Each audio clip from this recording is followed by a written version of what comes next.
My heart aches, and the drowsy numbness pains my senses as though of hemlock I had drunk. I would often hear that quote authored by John Keats in his acclaimed Ode to a Nightingale, uttered by my beloved mother whenever I was in trouble. Oddly enough, knowing who authored those words would assist any enterprising soul who chose the high-pressure academic jousting of the Manning School Quiz Club. It was at quiz where I would encounter my lifelong friend and quiz partner, Morrel E Beckford, over 38 years ago. He thought I was irreverent, and I was just as impressed with his irrepressible wit and unimpeachable command of the English language. Though being 1 year ahead of me, our mutual affinity for debates, random bits of useless information, and finding a place for us to find creative expression outside of the classroom, since neither of us were athletes, made us easy and early friends. As we spent more time together practicing for quiz competitions, our friendship continued to deepen. As I sensed that his understanding of my curious, unorthodox mind and my complete acceptance of the enigma that he was created fertile and friendly space for us to dream, laugh, and commiserate about the long journey of life ahead of us. There was no doubt in our minds then that Morrel was born for the law and his destiny sealed for advocacy. We would strategize for hours that never seemed enough, but would rankle the ire of former mathematics teacher and quiz coach, Mr. Peter Fong. Eventually, we would be the subject of a formal complaint to the principal, which required my mother to be summoned to the school. Thereafter, Mr. Fong's invitations to our home dwindled, as his unfortunate conclusions trespassed on a relationship that was treasured to the extent it was deemed almost sacred. I fondly recall accompanying Morrel, Vinroy Campbell, and Richard Graham, along with others, to Montego Bay to sit the University of the West Indies scholarship exams. Looking back, I'm not sure how or why I was included in that excursion, because I still had another year before completing sixth form, and I had not even tendered an application to the university. I do remember, however, all of us sitting on the revetment near Doctor's Cave Beach, sharing ideas about the future. I was just as concerned about where funding would come from to cover our educational aspirations. My friend Morrel was anxious, but very focused. He remarked, "I need one of those scholarships, otherwise I don't know how I'm going to get through." Even then, he had not received his results from the external examinations that were sat or to be sat.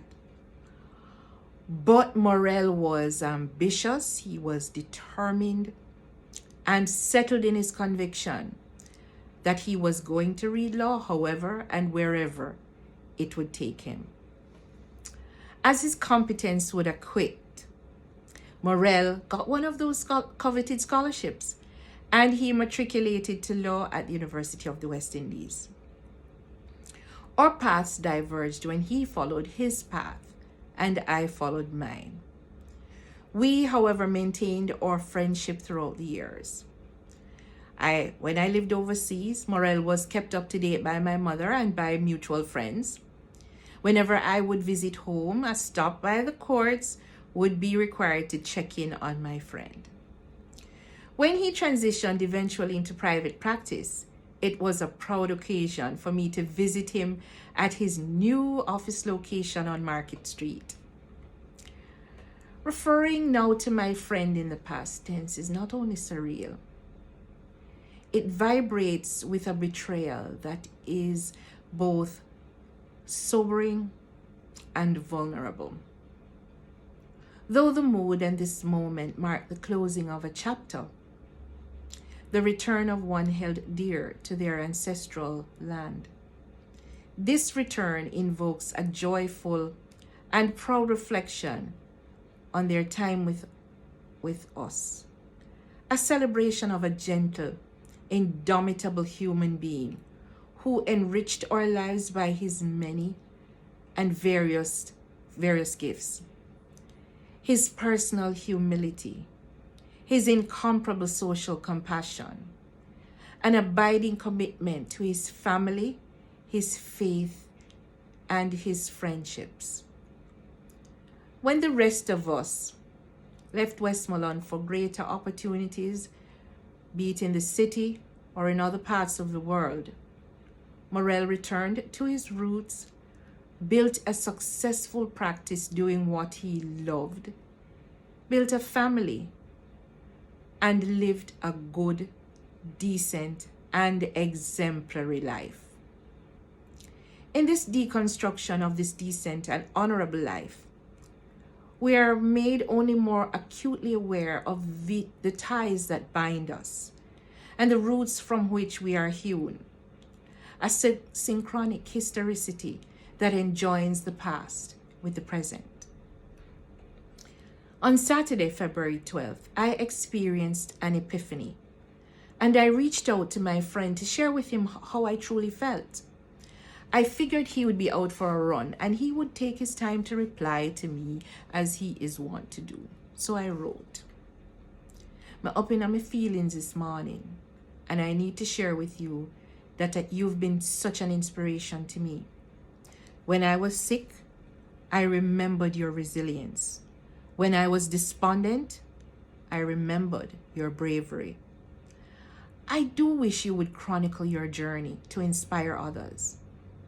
My mother was very discriminating in her approval of my friends, and I reflect with gratitude that her esteem of you was not misplaced. We may not speak often, but I wanted you to know how I admire and respect you. And no, me no want nothing, and it's too early for rum." He replied an hour later with laughing emojis in his usual wit. He said, "I will put it down then to early onset senility." Then he added to his reply by saying, "I really do appreciate it, Candice. Touched, actually. And the feeling of respect and admiration is entirely mutual. Go get 'em." We exchanged virtual hugs. On Sunday, February 13th, we were ill-prepared for the seismic shift at the Cornwall bar, when the weight and shock of his sudden passing was confirmed. I was blessed to have known him, and more so to have called him friend. We thank God for sharing him with us. I will certainly cherish the many wonderful memories of him, and I pray God's peace and comfort for us who remain. I close with ought to be a familiar line to any student of the acclaimed author William Shakespeare. In the celebrated tragedy Hamlet, the play closes with Horatius' lament, and I repeat those poignant words in noble tribute to my friend. "Now cracks a noble heart. Good night, sweet prince, and may flights of angels sing thee to thy rest." May these angels lead you to paradise, Morrel. May the martyrs come to welcome you and to take you to the holy city, the new, eternal Jerusalem.